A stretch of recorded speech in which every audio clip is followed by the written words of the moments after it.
Today we're talking with Sydney Lucas of Sydney Lucas Marketing, and you are fairly new to Mississippi, correct? Yes, sir, I am.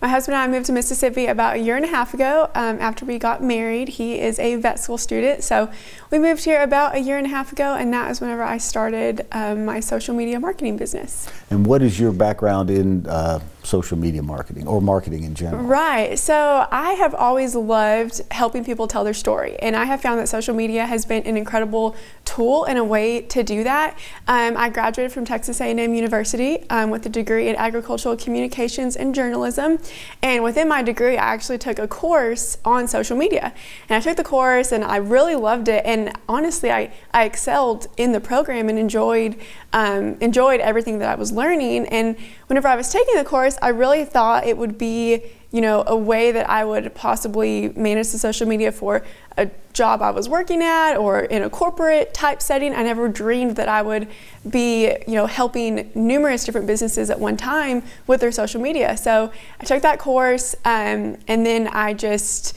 really fell in love with it, and long story short, that led me to where I am now with working with multiple different businesses all at one time. So how did you get plugged into the Starkville community? I realize you can do this for clients, remotely and virtually, but you set up shop and are working with Starkville clients as well. Yes, it's really kind of been a long time coming working within the Starkville community. I went from having a corporate position where I would see people every single day to working at home and not seeing anyone. And so some of my very first clients were people from back in Texas that I knew from my husband's community and my community. But as far as the Starkville clients, that really took me getting outside of the community and just meeting people and having face-to-face interactions. I went to a couple BNI meetings. One of my very first Starkville clients, she's an esthetician in Starkville, and I went and had a facial done, and I told her what I did, and she was like, oh my gosh, I need to hire you. So it really just took me telling people what I'm doing and how I can help them, and meeting them face to face has really been such a big asset for me. A lot of what I do is online, and so I do talk to people through Zoom and online, but that face-to-face interaction is something that I truly love so much, and I honestly believe with the digital way that everything is leaning, I know that face-to-face communication will never die, and so I'm really excited to continue doing that and incorporate that into my business model moving forward. So social media is one of those terms where everyone says, oh yes, we've got to do social media, it's really important, and then we just assume that folks can go out and do it, but that's not the case. I mean, there's a science to social media. So what makes you bang your head against the wall when you see folks that say they're doing social media and you go, no. What are some common pitfalls or mistakes people are making? So the first thing I think of is when someone thinks that they need to post on social media for their business, is they are just thinking about selling, right? They're just trying to sell their product, they're just trying to sell their service, and they feel like if they're not getting those sales, if they're not getting the foot traffic in the door immediately, then it's not working. It's just not gonna work. Social media doesn't work for their business. That's one thing that I hear often is they're posting on social media, they're doing what they feel like they know how to do, but they're not seeing that return either on investment or the return on their time that it's taking them to do that, to create the content and post. But one thing that I really try to do with my clients, and I've encouraged businesses to do for themselves, is a couple different approaches. So one, tell their story. I mentioned earlier that telling the story of businesses and of entrepreneurs and individuals is something I'm really passionate about. So encouraging. Okay, well, wait a minute. Yes. But why? Because I can see the business owner out there going, no. I've got these lawnmowers on sale. I need to be posting about my great lawnmowers, and you're saying, no, tell a story about the smell of fresh cut grass, Right. Yeah. Not only telling the story of the benefit and the transformation that the customer will get in return, but telling the story of the business itself. So people connect to stories. You have to establish that like, know, and trust factor. I mean, that's the basics of marketing, is getting your customers to like you as a person, to know your business, and ultimately trust you in order to make a purchase, right? So taking your customers through that journey on social media is ultimately the way that you will make sales and increase your profit and see a return on those social media marketing tactics. So I want you to give us an example, because Okay. I know you have some non-traditional social media clients that Yeah. you've been working with, and I think you've had to twist their arm to do more storytelling. And walk us through one of those and why you think it's important for that business. So the first business that comes to mind is a propane company that I work with back in East Texas.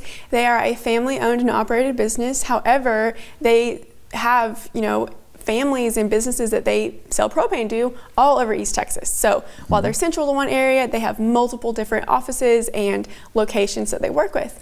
One thing that has really helped them is really not only, telling people about their business, how they got started, why they enjoy helping the area, but also telling the stories of their employees and the people who are actually serving them. So one thing we do is they probably have 60 to 80 employees all over East Texas. And one thing that I do is every time the employee has an anniversary or they are celebrating a milestone in the company, I share their picture, I congratulate them on their achievement, and that just really connects that employee and that face of that employee with the community.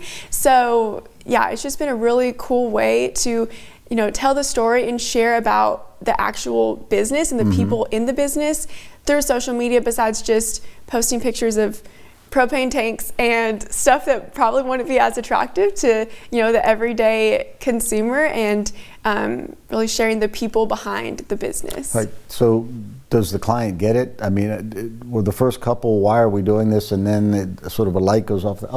I see. We're Yes, definitely. Well, it also keeps the business top of mind for the customer. So while propane is an essential to a lot of homes that use gas, in their home, and farming and ranching operations that also use propane. So it's an essential for a lot of businesses. However, it's not something you think about all the time. You have propane, you pay your bill, and you go on with your day. However, really telling the story of the employees and putting their faces out there in the community reminds them of, hey, oh my gosh, I'm working with McAdams Propane. Look at all these amazing employees that they have. And also the beautiful thing about it is a lot of times those employees are also local to the East Texas area.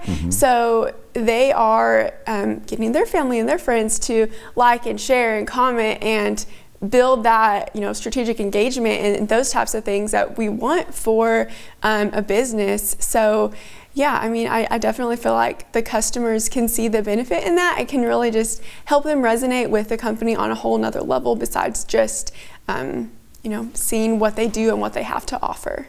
So a lot of young entrepreneurs have a pretty good working knowledge of social media. Right. What we're finding is a lot of the traditional brick and mortars, the mom and pops, are having difficulty with that transition of incorporating social media into their overall advertising or marketing strategy. Are there some quick and easy things they can do just to put their toe in the water? Yes, definitely. So one thing I would definitely encourage local businesses, anyone getting started, or maybe you've been on social media for a while, but you really don't feel like your online presence is matching up to your in-person experience. So one thing that I try to do with all of my clients or anyone that I'm just helping is just to make sure that the overall face of your social media platforms are up to date and they look well. By that I mean making sure that your profile picture on Facebook and Instagram looks professional and represents your business in the right manner. So whether that is just your business logo, or if it is a beautiful picture of you, if you're the face of your business, having that up to date, or your Facebook cover photo, having that be a professionally taken picture of the outside of your shop or the inside of your shop, just to have things look nice and professional and in a manner that you would want someone to stumble across your Facebook business page and make them intrigued and want to visit you in person. I like to have, it's your digital storefront. It is your online presence. This is how you're representing your business online. And so you want that to be an accurate representation of how they would interact with you in person. I guess you have to be careful. There's that fine line. You want to humanize your business, right? Right. So you want to show Billy Bob's having his birthday or something like that, but it doesn't need to be they're doing Jello shots at the bar or something. Exactly. You've got to sort of find that happy place that works, but isn't too much information or puts too much stuff out there. Yeah, definitely. And I think that's one thing that the business can establish for themselves in the beginning of their social media marketing strategy. So, for some businesses, maybe Jello shots at the bar is exactly what they need. It's exactly what their customers want to see. If you are a bar, that might be it. But obviously for most businesses, that's not it. So one thing I try to do is establish those types of boundaries and that expectation with my clients up front. Like, hey, do you want me to post, religious type posts on holidays, or is that something that your business would not like to represent?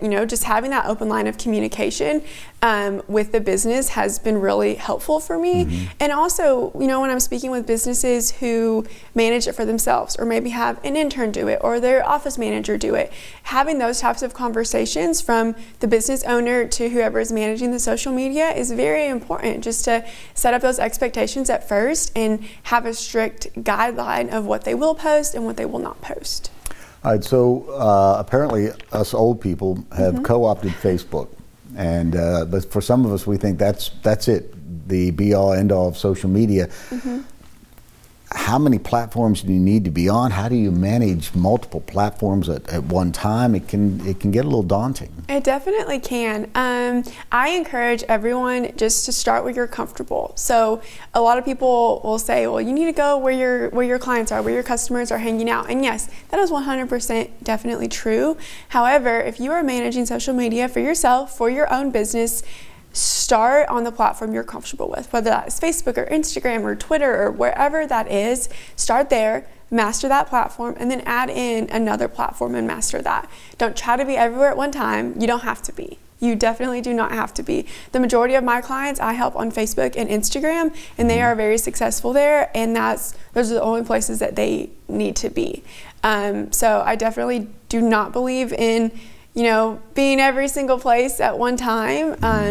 It's not beneficial, because you can get overwhelmed and you get to the place where you're just not going to do anything, or you're going to do it and it won't be really effective or successful. Yeah, so are some platforms better than others for some businesses? I mean, you have to recommend X, or Instagram here and Twitter here and Facebook here, but it really needs to be tailored to the business? It does. It definitely does. Like I said, the majority of my clients are on Facebook and Instagram. However, I spoke about my local esthetician client earlier, and she's just on Instagram. The majority of her clients are, college-aged girls who are in, this college and sororities or all of that, and so they mostly hang out and scroll on Instagram, and so that's where she wants to focus her time, and so that is what I do for her. So it really just depends on if you're managing it yourself, where you're comfortable, where you feel like you can do your best job, and then to where your clients are. So we have students that are entrepreneurs, and they are probably interested in finding out more content here. Can they go to your website and find out more? Yes, definitely. You can go to SydneyLucasMarketing.com and find out how you could work with me, or you could view the wide variety of my services. I'm actually coming out with an online course in the next couple weeks that's going to teach businesses how to do everything on social media for themselves. So I'm really looking forward to putting that out there and helping businesses help themselves. And the web address again? SydneyLucasMarketing.com. Well, we encourage folks to check it out, because we have a lot of entrepreneurs that are watching this. And I want to thank you for sharing your expertise and time with us today. Yes, sir. Thank you so much for having me.